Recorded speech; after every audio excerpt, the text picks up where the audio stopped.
Au nom du Père, du Fils et du Saint-Esprit. Amen. La paix de Jésus soit dans votre maison. Eh bien, j'espère que vous allez bien, que vous êtes dans la paix et la joie de Jésus.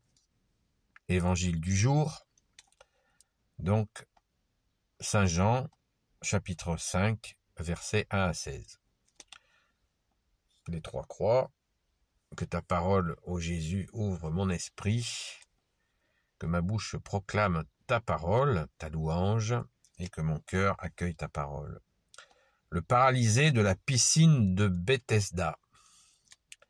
Après cela, il y eut une fête des Juifs et Jésus monta à Jérusalem. À Jérusalem, près de la porte des brebis, il y a une piscine appelée en hébreu Bethesda. Elle a 5 rangées d'arcades et sous les arcades était étendue une quantité de malades avec des aveugles, des boiteux et des paralysés. Tous attendaient que l'eau bouge, car de temps en temps, un ange du Seigneur descendait dans la piscine et faisait bouillonner l'eau. Lorsque l'eau avait été agitée, le premier qui descendait était guéri, quelle que soit sa maladie. Il y avait donc là un homme qui était infirme depuis 38 ans. Jésus le voit étendu quand il apprend que l'homme est là. Depuis fort longtemps, il lui dit, « Veux-tu guérir ? Seigneur, vous savez, je n'ai personne pour me jeter dans la piscine aussitôt que l'eau a été agitée, et avant que j'y aille, un autre est déjà descendu. » Jésus dit alors, « Lève-toi, prends ton brancard et marche. » Au même moment, l'homme est guéri, il prend son brancard et il marche. Mais c'était un jour de sabbat. Les Juifs dirent à celui qui avait été guéri, « C'est le sabbat, tu ne peux pas transporter ton brancard. » Il leur répondit, « Celui qui m'a guéri m'a dit d'emporter mon brancard et de marcher. » Ils lui demandèrent donc, « Mais qui est cet homme qui t'a dit, va, emporte-le » L'homme qui avait été guéri ne le savait pas, car Jésus avait disparu dans la foule. Plus tard, cependant, Jésus le rencontre dans le temple et lui dit, « Te voilà guéri, ne pêche plus, car il pourrait t'arriver bien pire. » L'homme alla donc dire aux Juifs que c'était Jésus qui l'avait guéri. Et les Juifs s'indignèrent contre Jésus parce qu'il avait fait cela le jour du sabbat. Mais Jésus leur dit, « Mon Père est encore au travail, alors moi aussi je travaille. » Ainsi Jésus ne se contentait pas de violer la loi du sabbat, mais encore il appelait Dieu son propre Père, se faisant ainsi l'égal de Dieu. Avec cela, les Juifs avaient bien plus envie de le tuer. Merci Jésus pour ta parole. Alléluia. Eh bien, c'est costaud. Toujours, vous voyez, là, on s'approche de Pâques et la lecture nous montre que la tension monte avec les Juifs du temple, les gardiens du temple, là, qui s'énervent, au lieu d'accueillir le Messie, le seul sauveur que tu es, Jésus. Que dire de plus que je n'ai déjà dit sur la question de cette observation du jour du sabbat, le Shabbat, où les Juifs ne doivent rien faire, même pas porter quelque chose. Absolument rien faire. C'est juste ahurissant de voir que quand des gens ne font rien, voire ils jeûnent, ne sont pas dans cet accueil du cœur, de voir quelqu'un de guéri, se réjouir de quelqu'un qui est guéri. Le gars, il était paralysé depuis 38 ans, nous dit la parole. Et ne pas avoir cette simple ouverture de cœur, on comprend pas. C'est incompréhensible.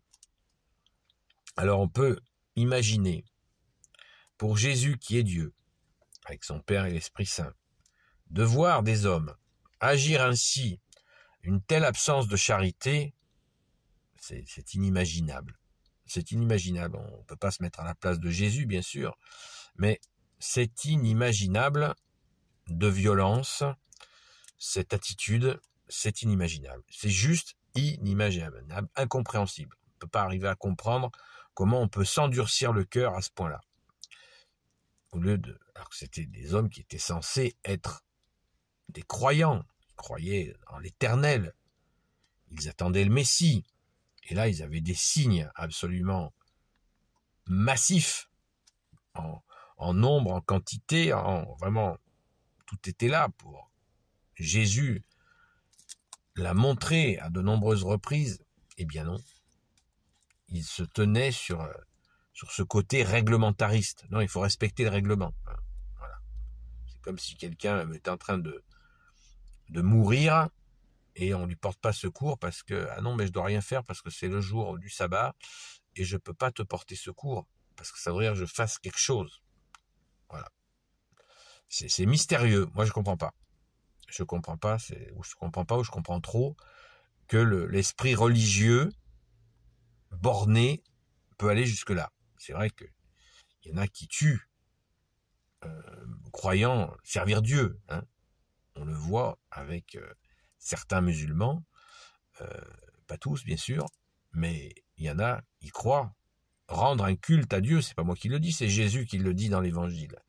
Vient le temps où certains croiront rendre un culte à Dieu, certains qui vous tueront croiront rendre un culte à Dieu, et s'ils le font, ils le font parce qu'ils n'ont connu ni le Père ni le Fils. Hein, c'est pas moi qui le... Là, je viens de vous lire la parole de mémoire. C'est la réalité. Voilà, c'est la réalité. Un esprit religieux mal placé peut aller jusqu'au meurtre, bien sûr, on le sait. C'est absolument dramatique. Et là, on a exactement cet esprit religieux qui est là, qui est identique, et qui peut aller jusqu'à, effectivement, absolument rejeter totalement la guérison de quelqu'un. On l'a vu avec l'aveugle, et c'était pas plus tard, c'était dimanche. Donc c'est délirant, c'est délirant. Alors, cet homme n'a pas compris, en plus. On a vu avec l'aveugle qui était... On a bien rigolé hein, avec cet aveugle qui a certainement été touché par l'Esprit Saint, Saint Sidoine, et qui avait de la répartie. Mais lui, il n'a pas du tout de répartie, puisque celui qui vient d'être guéri, là, qui a été 38 ans bloqué dans son brancard, eh bien, il est guéri, mais il n'a pas allumé, il n'a pas percuté que c'est le Messie, le seul Messie qui est là, qui l'a guéri, le Christ, le oint du Père qui l'a guéri. Il n'a pas percuté, et il dit en toute simplicité et toute franchise qu'il ne sait pas qui c'est qui l'a guéri. C'est absolument... C'est hallucinant. Ce gars, il ne sait même pas. Et pourtant, il est bien guéri, hein, il est sur ses jambes, ça y est. Alléluia, merci Jésus par ta grâce. Donc là, on a un autre cas de figure où ça aurait dû soulever la curiosité de ces individus du temple, là, qui font la police du temple, s'assurant que le Shabbat est respecté. Et voilà. Ce gars, il sait pas qui c'est. Et il faut qu'il le rencontre.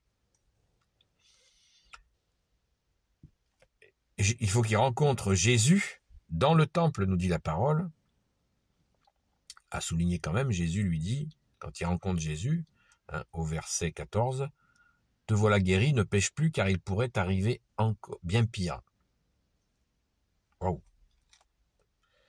Cette phrase de Jésus nous interroge. Hein, donc, il nous met en garde contre le péché. Hein, il ne faut pas l'oublier. Attention, le péché peut avoir des conséquences. Là, c'est clairement dit. Je pense que nous pouvons aussi le retenir, cela. Le péché ne participe pas à notre bonheur. Hein. Des fois parce qu'il y a des gens qui relativisent le péché. Oh, c'est pas grave, c'est juste un raté. Si, ça peut être grave. Le péché peut mener à des conséquences terribles. Hein. Ne l'oublions pas. Au verset 15, l'homme alla donc dire, une fois qu'il a rencontré Jésus, donc au verset 15, l'homme alla donc dire aux Juifs que c'était Jésus qui l'avait guéri. Voilà, en gros, là. Et là, ça va monter en tension. Et les Juifs s'indignèrent contre Jésus parce qu'il avait fait cela le jour du Shabbat. Mais Jésus leur dit, « Mon Père est encore au travail, alors moi aussi je travaille. » Waouh! Cette parole est absolument... C'est au verset 17. Et Jésus leur dit, mon Père est encore au travail, alors moi aussi je travaille. Il ne se justifie pas de faire des miracles. Il dit bien qu'il les fait avec son Père. Et au verset 18, ainsi Jésus ne se contentait pas de violer la loi du Shabbat, mais encore il appelait Dieu son propre Père, se faisant ainsi l'égal de Dieu. Avec cela, les Juifs avaient bien plus envie de le tuer. Voilà. Et oui, Jésus est le Fils du Père, il ne va pas se renier. Donc il leur dit. Donc tout ça, il n'y a rien au hasard. C'est Jésus monte d'un cran. Hein, on l'a vu avec l'aveugle qui est guéri, Saint Sidoine. Eh bien, là, Jésus monte d'un cran. Il ne fait pas que guérir et puis dire voilà, je guéris les gens le jour du sabbat. Je le fais comme je le fais, je le fais. Et là, il rajoute que son Père est au travail et que lui aussi, avec son Père. Donc là, c'est le pétage de plomb pour les fameux maîtres de la loi et compagnie qui essayent maintenant et qui veulent à tout prix l'éliminer. Donc, merci Jésus d'être Dieu avec ton Père et l'Esprit Saint. Alléluia. Béni soit le Père, le Fils et le Saint-Esprit. Amen. Ô Jésus, toi qui peux tout et qui portes tout, toi le Sauveur, toi l'Emmanuel, je te confie toutes celles et ceux qui regarderont cette vidéo, ainsi que leurs proches selon ta sainte volonté, ô Jésus. Sainte Marie, Reine des cieux, toi l'Immaculée Conception, toi qui écrases le serpent, toi qui as la lune sous tes pas, toi notre Mère, Notre-Dame. Saint Joseph, toi le juste et le saint, toi le sage, toi la terreur des démons, toi le saint gardien de la Sainte Église catholique et apostolique. Sainte Marie-Madeleine, notre chère sainte patronne. Et vous, tous les saints et saintes, amis de Jésus, Saint Michel Archange qui est comme Dieu, Saint Gabriel Archange, Saint Raphaël Archange et tes anges guérisseurs, et vous tous les anges qui servez Jésus, je vous confie toutes celles et ceux qui regarderont cette vidéo, ainsi que leurs proches selon ta sainte volonté, ô Jésus. La paix de Jésus soit dans votre maison. Je vous dis la Bible des peuples que je vous conseille vivement. Et je vous dis à très vite.